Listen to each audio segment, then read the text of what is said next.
Barusan itu spesifik kita melihat sebetulnya daerah mana yang kemungkinan lebih bagus untuk dijadikan tempat menampung pengungsi, ya.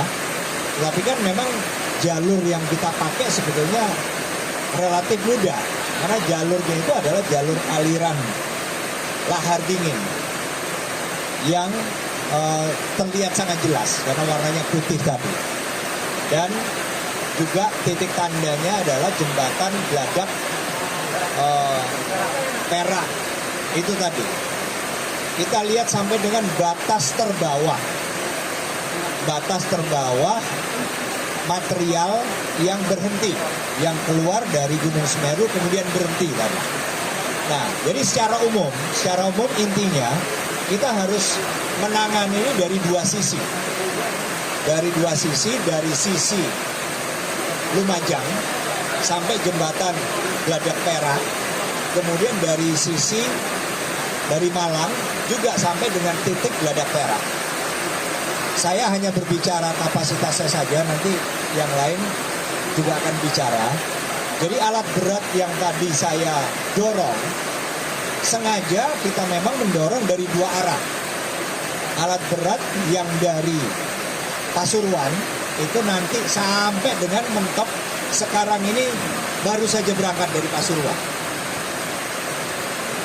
Aset alat berat yang kita dorong, jadi ini semua itu di luar dari pasukan, di luar dari dapur lapangan, kemudian tim kesehatan ambulan yang sudah kita gelar sejak tadi malam, ya.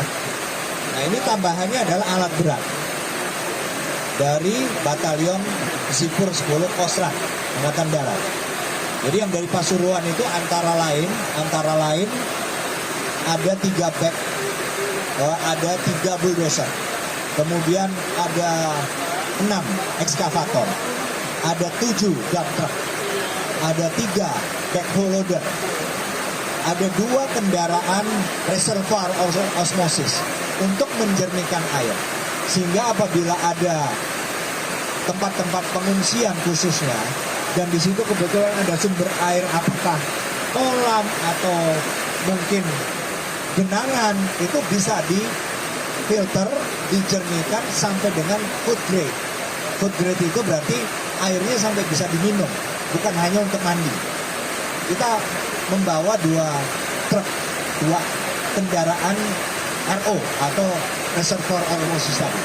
Kita juga membawa mobil tangki air dari Pasuruan. Kita membawa 2 alat live locator atau thermal live locator. Jadi alat untuk mendeteksi suhu tubuh, mencari orang yang masih hidup, yang tertimbun. Kita juga bawa 2 alat. Nah, kemudian dari arah Malang juga sudah berangkat barusan. Itu juga alat-alat berat dari Batalion Sipur 5 di sana.